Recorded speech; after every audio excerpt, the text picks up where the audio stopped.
Adolescentes! Eu sou a Tainara. E eu sou o Thiago.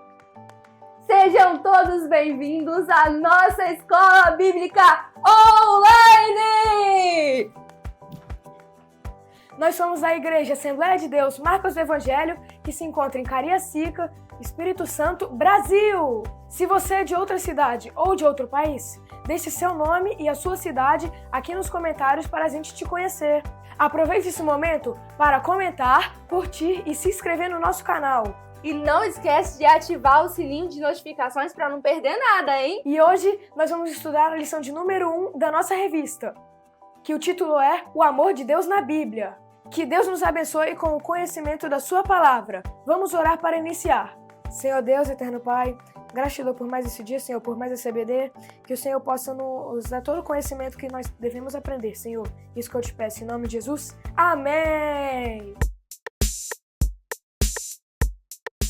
A paz do Senhor, adolescentes, meu nome é Arthur e hoje estou aqui para ler a nossa leitura bíblica que se encontra em Salmos 105, versículo 1. Louvai ao Senhor e invocai o seu nome, fazei conhecidas as suas obras entre os povos. E é isso, adolescentes, tchau! E para iniciar o nosso estudo da lição de hoje, eu quero fazer uma pergunta para você. Quando a gente fala sobre amor, o que vem na sua mente? Geralmente, quando a gente ouve essa palavra, a gente logo pensa no sentimento de um homem para uma mulher, de um pai para um filho. Isso porque no português tudo é amor. Tudo é lindo. Mas espera, no hebraico e no grego não era bem assim. Hoje, quando eu digo, eu amo os meus pais, eu uso a palavra amo.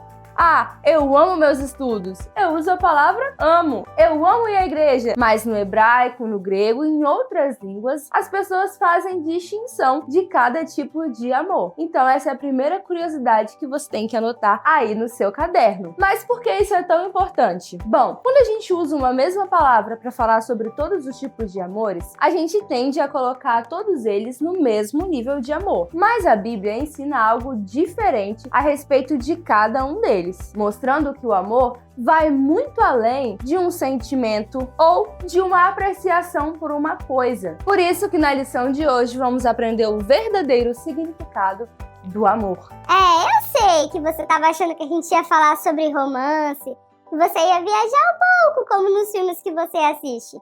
Mas não é isso não. Volta aqui. Para entender melhor então o sentido dessa palavra, vamos fazer uma viagem no tempo. Vamos para o Antigo Testamento?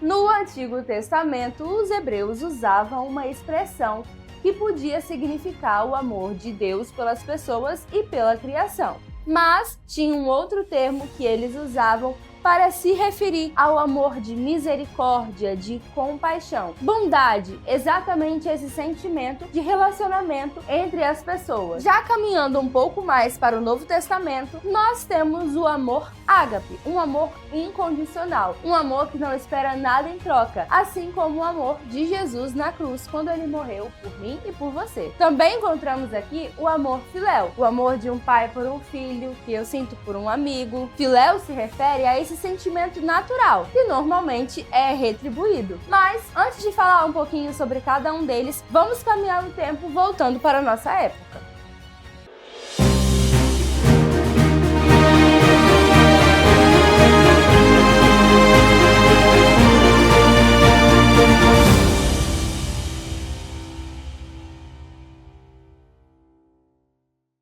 A lição de hoje quer nos ensinar sobre o amor de Deus, para que a gente entenda a origem do amor em sua essência e saiba como tratar as pessoas e como cultivar o nosso relacionamento com o Criador. Porque além de criar o universo, o Senhor Deus existe e fala ainda hoje e se importa comigo e com você. Ele nos fez a sua imagem e semelhança para que vivêssemos em comunhão com eles, juntos, together. Mas a desobediência do homem causou a separação e nós fomos afastados do nosso Deus.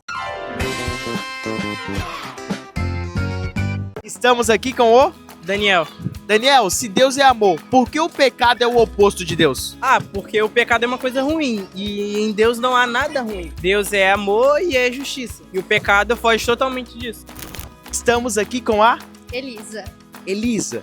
Se Deus, ele é bom, por que o pecado é contra a sua natureza? Porque o pecado é mau e é tudo contra o que Deus é. Estamos aqui com o Arthur.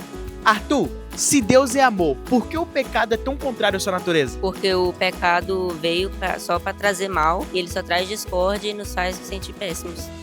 Estamos aqui com o João Pedro. João Pedro. Se Deus é amor, por que o pecado é contrário à sua natureza? Porque como o pecado, ele vai tudo contra o que é a natureza de Deus. Deus, ele abomina o pecado. Por exemplo, quando Adão, ele pecou, ele transgrediu contra Deus, ele negou o amor que Deus tinha dado para ele, por ele. Por isso que Deus, sendo amor, ele é contra o pecado. E por isso que o pecado infringe a natureza de Deus. O amor extraordinário de Deus criou um plano perfeito para nos resgatar e nos trazer de volta à comunhão. Mas até que isso acontecesse, Deus demonstrou o seu amor por toda a humanidade de diversas formas. E é isso que nós vamos conhecer hoje, através do povo de Israel. Gente, o povo que Deus teve que demonstrar o seu amor, a sua graça, a sua paciência, a sua misericórdia. Pensa só, ele escolheu o povo, ele deu tudo pro povo, libertou o povo, cuidou deles em todos os momentos e mesmo assim, eles traíam a Deus. Mas quer saber de uma coisa? Esse povo não é muito diferente de mim e você. E hoje nós vamos ver como Deus demonstrou seu amor para com Israel e como ele demonstra para mim e para você. Vamos lá! Eu tenho certeza que vocês ficaram curiosos para saber quais são os dois termos que eu disse para vocês lá no Caminhando pela História do Antigo Testamento. Então anota aí. Primeiro é o Havá. E ele é um sentimento do ser humano por Deus, de Deus pelos seres humanos, dos seres humanos entre si. Esse é um termo usado para expressar o amor entre as pessoas ou entre as pessoas e Deus. Já o outro termo é o Hesed. Esse termo se refere muito mais ao sentimento de bondade, de misericórdia, de graça por uma pessoa ou em relação a Deus e o ser humano. Anotou aí? Então, não esquece mais. Por diversas vezes o Senhor Deus teve que demonstrar o Hesed pelo povo de Israel. Por isso que na história do povo de Israel, nós vemos o profeta Oséias, que foi escolhido pelo Senhor para trazer uma mensagem de uma forma tanto quanto inusitada. Oséias era casado com uma mulher infiel e o Senhor o instruiu a permanecer sendo fiel a ela, mesmo em sua infidelidade. Tudo isso para mostrar a Israel o grande amor que ele tem por ele. Mas pai, se Deus não é casado com Israel, como que Israel era infiel a Deus? Me explica. Vou te explicar. Deus tinha uma aliança com o povo de Israel. Ele era o seu povo separado e deveria viver diferente das nações daquela época. As nações daquela época viviam de forma que desagradava a Deus em todos os sentidos. Eles sacrificavam seus filhos, cometiam atos ilícitos com pessoas, animais, tratavam as pessoas com leviandade, roubos e mortes eram coisas comuns naquela época. Eles não adoravam ao nosso Deus e adoravam a muitos outros deuses, com os quais cometiam coisas terríveis para os adorar. Já o povo de Israel não precisava de absolutamente nada disso, mas mesmo assim eles escolhiam servir os deuses das outras nações que eram muito ruins. E isso era uma traição ao nosso Deus. Deus demonstrava o seu amor confrontando Israel, o chamando ao arrependimento. Mas Israel amava outras coisas, pessoas e não a Deus. Mas mesmo assim, Deus mostrou o seu amor para eles e para mim e para você. Quer ver uma forma que Deus demonstra o seu amor pra gente todos os dias? Na verdade, já faz 6.000 anos que ele fez isso e ainda hoje nós podemos contemplar esse amor. Conta pra nós, Thiago. Ei, adolescentes, vocês estão entendendo? Vou te dar mais uma lição especial.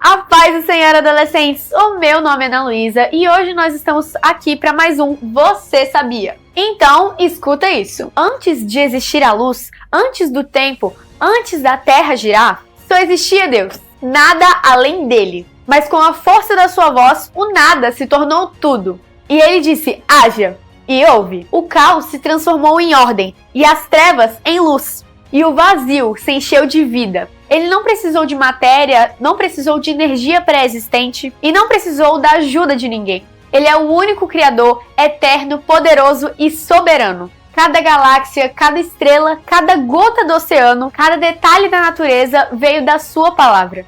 E sabe qual é o mais impactante, adolescentes? Ele não só criou tudo, ele sustenta tudo. Não era como aqueles deuses falsos da antiguidade, que eram imaginados, distantes e indiferentes. O nosso Deus permanece ativo. Ele dirige a história, move os céus, ele governa os povos e ainda se preocupa com os menores detalhes da sua vida. Jesus mesmo disse: nenhum pardal cai no chão sem que o Pai saiba. Se ele cuida até de um passarinho, quanto mais de você. Ele conhece as suas dores, os seus sonhos, os seus medos e até as lágrimas que você nunca contou para ninguém. E existe uma verdade que revoluciona tudo. Na antiguidade, os povos pensavam que o mundo tinha existido a partir de guerras entre deuses, do acaso ou da força do caos. Mas a revelação bíblica foi radical. Há um só Deus, soberano, eterno e cheio de glória. Isso não era apenas religião, era uma revolução. Essa mensagem rompeu a escuridão espiritual naquela época e continua ecoando até hoje. Porque a ciência pode até explicar o funcionamento do universo, mas só a palavra explica o propósito dele. Não somos frutos do acaso, somos frutos da decisão amorosa de um Criador que fez tudo para a sua glória. Adolescente, deixa eu falar direto ao teu coração. O mesmo Deus que estendeu os céus como um tapete e que acendeu estrelas como lâmpadas é o mesmo que escreveu a sua vida. Ele não erra, ele não falha. Você não é acidente, você é projeto dele. Mas aqui está a questão. O universo todo já declara a glória de Deus. O céu anuncia, o mar sussurra e as estrelas gritam. Então a pergunta é: e a sua vida? Hoje você tem uma escolha. Viver como se fosse mais um adolescente sem direção? Ou se levantar como filha e filho do Criador, carregando propósito, fogo e identidade? Se Deus é o Criador, então você não vive para impressionar pessoas. Você vive para glorificar aquele que te deu vida. E quando um adolescente entende isso, a história muda. O inferno treme, o céu se alegra e a terra vê o poder de Deus se manifestar através da sua vida. Porque o Deus que criou o universo quer hoje criar dentro de você uma nova vida, cheio de propósito, identidade e poder.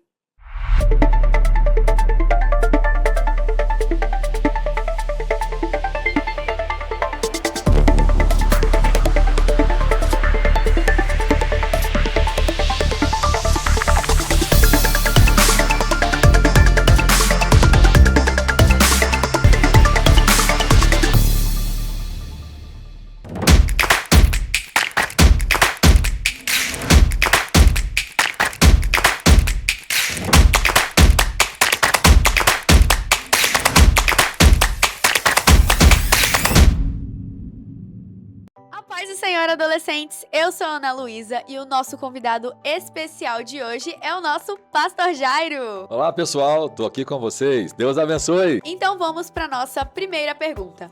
Pastor, a lição menciona que Deus é amor e que o amor só pode ser encontrado nele. Então, pastor, o que o senhor diria para um adolescente que não consegue enxergar ou sentir esse amor de Deus na sua vida? Primeiro, eu diria a ele que ele deveria conhecer a Jesus Cristo.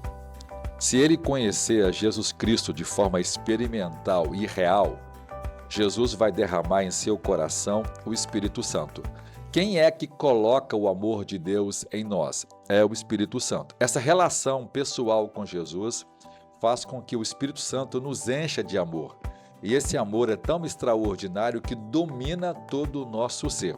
Então esse amor só pode ser sentido a partir de um relacionamento pessoal com Jesus Cristo. Não informal ou meramente verbal, mas sim de forma real, autêntica com o Senhor. Segunda pergunta. Pastor, como podemos amar a criação de Deus sem cair no engano da idolatria por pets? plantas ou outras coisas neste mundo? Comportamento que tem se tornado comum nos nossos dias. Para você evitar de cair na idolatria, você precisa direcionar o seu elogio ou o seu amor pela criação a Deus. Nós podemos e devemos ficar admirados com tudo que Deus criou. O que acontece com as pessoas? Elas estão admirando as coisas criadas e não o Criador delas. Então, o objeto do nosso amor não é a criação, é Deus. Então, quando você ama a Deus, você vai apreciar tudo que Ele criou. Logo, então, quando a gente ama cachorro ou animais de uma forma estranha ou excessiva, é porque nós direcionamos esse amor, que foi o Deus que criou os animais, para os animais. Então, o que é a idolatria da criação? É quando nós tiramos o foco de Deus, que deveria receber esse amor, e colocamos ela nas coisas criadas. Se a gente colocar o nosso amor em Deus, nós vamos apreciar e vamos admirar toda a criação. E jamais vamos tratar a criação de um jeito tão idólatra ao ponto da gente querer adorar essas coisas no jeito de considerá-la mais do que o próprio Criador.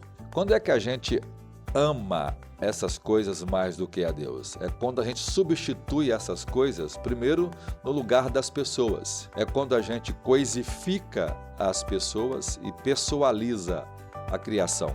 Isso é a distorção do amor, que é chamado na Bíblia de idolatria. Terceira pergunta.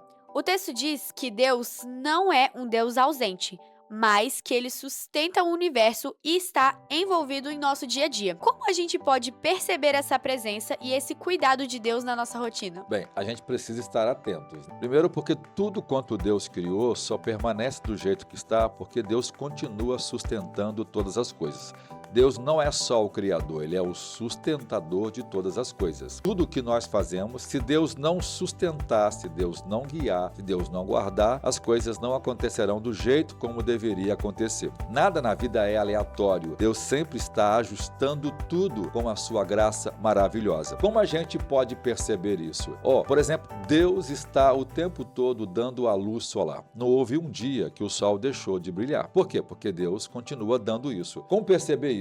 É entender que quem criou o céu foi Deus e que Ele permite que o sol brilhe e não pare de brilhar. Isso serve para tudo mais na vida, de você olhar para tudo quanto Deus faz, daquilo que você experimenta. Por exemplo, a saúde. Se Deus não lhe der saúde, você não vive. Se Deus não lhe der as condições e a força para trabalhar, você não pode fazer o que faz. Quem dá tudo isso é Deus. Embora a gente usa como quer, mas quem está por trás de tudo isso, ajudando e controlando, é Deus. Sem Deus, nada disto poderia ser feito. Quarta e última pergunta. Pastor, a lição fala que o amor de Deus por Israel está relacionado a uma promessa feita a Abraão, Isaque e Jacó. Como nós, que não somos povo de Israel, podemos nos sentir incluídos nesse plano de amor de Deus? A promessa que Deus fez a Abraão é uma promessa secundária. A primeira promessa que Deus fez de amar o seu povo foi feita a Jesus Cristo. Então, Abraão só é a continuidade desta promessa. O mesmo cuidado que Deus tinha com Israel, Deus também tem com a igreja, mas agora de forma ainda mais plena. Embora nós sejamos filhos de Abraão porque Jesus veio de Abraão, mas a nossa promessa de amor é uma promessa antes dos tempos eternos, quando Deus fez uma promessa a Jesus Cristo de que daria a ele a sua igreja. Desde lá, Deus externa seu amor para conosco. Hoje, a igreja é alvo do cuidado do amor de Deus por causa da pessoa de Jesus Cristo, já que nós somos co-herdeiros de Deus por meio de Jesus. E essa foi a nossa entrevista especial com o nosso pastor Jairo. Deus abençoe! E agora fiquemos com os professores.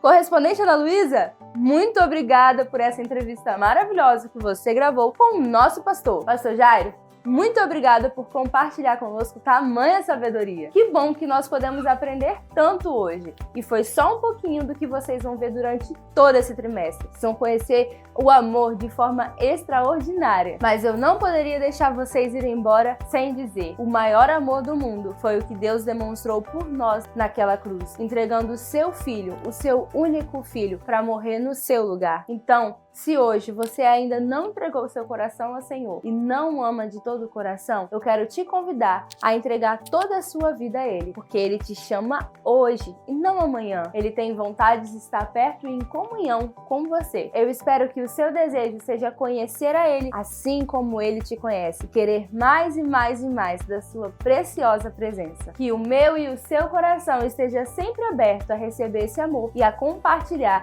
com as pessoas ao nosso redor. Mas isso sobre compartilhar é um assunto para uma próxima aula.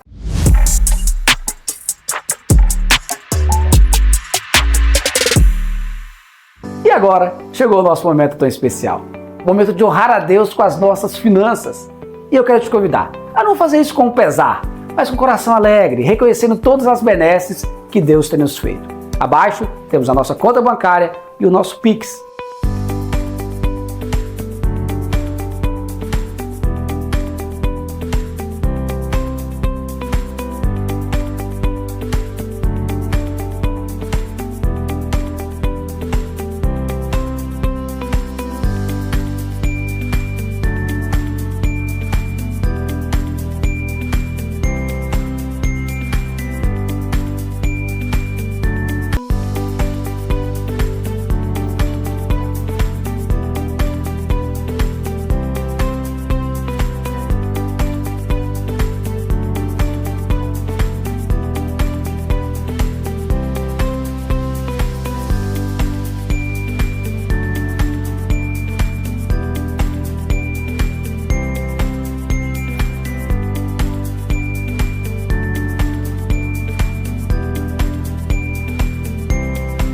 Mas eu queria te convidar também para um outro projeto, o Projeto 1000 Valentes. A intenção é adquirirmos este espaço que Deus tem usado para abençoar tantas vidas e você pode ser um contribuidor dessa obra. Provérbios 3:9 diz: honra a Deus com a sua renda e com as suas primícias, e serão fartos os teus celeiros. A promessa de Deus. Então, com esse ato de fé, oferte na casa de Deus e seja abençoado em nome de Jesus.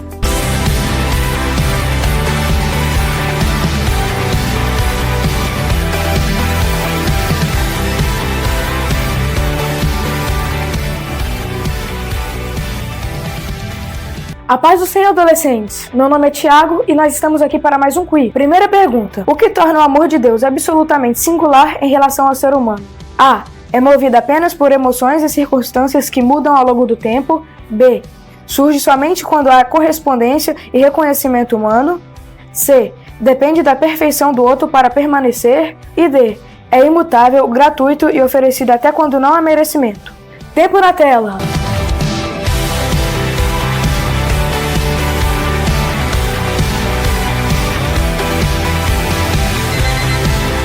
Tempo esgotado e a alternativa certa é a letra D. É imutável, gratuito e oferecido até quando não há merecimento. Próxima pergunta. Quando a Bíblia fala em amor, o que esse termo realmente comunica? A. Um laço de amizade ou afinidade natural que surge espontaneamente. B. Uma entrega sacrificial que coloca o bem do próximo acima dos próprios interesses. C. Um sentimento intenso, mas limitado às experiências emocionais humanas. E D. Uma ligação exclusiva entre cônjuges no relacionamento conjugal. Tempo na tela.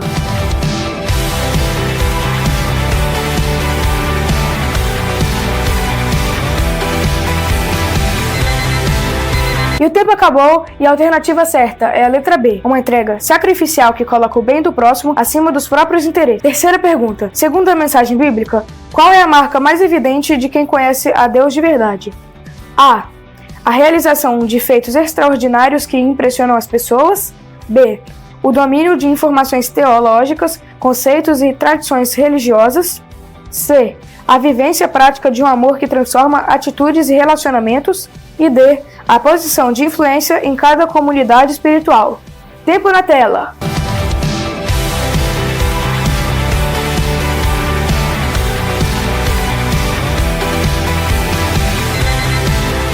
Tempo esgotado e a alternativa certa é a letra C. A vivência prática de um amor que transforma atitudes e relacionamento. Quarta pergunta. O que o amor de Deus pela criação demonstra sobre o seu caráter? Letra A. Que ele é apenas um criador distante que entregou o mundo ao acaso. B. Que depende das leis naturais para manter o equilíbrio do universo. C. Que seu cuidado está restrito a um grupo específico de pessoas. E D. Que ele sustenta, governa e preserva cada detalhe da vida de forma contínua. Tempo na tela.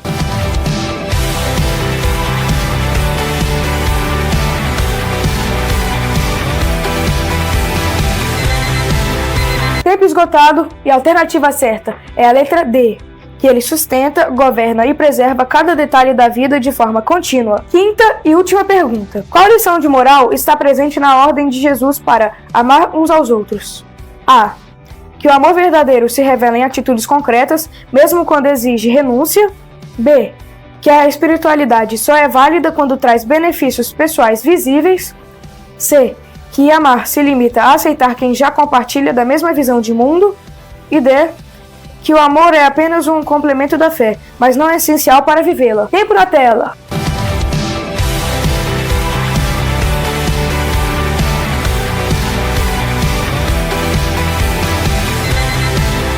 O tempo acabou.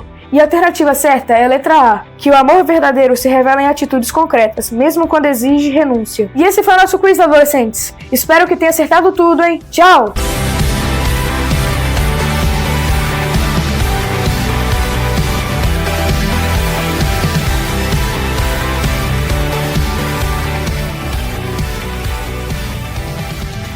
Vamos orar para encerrar a aula de hoje?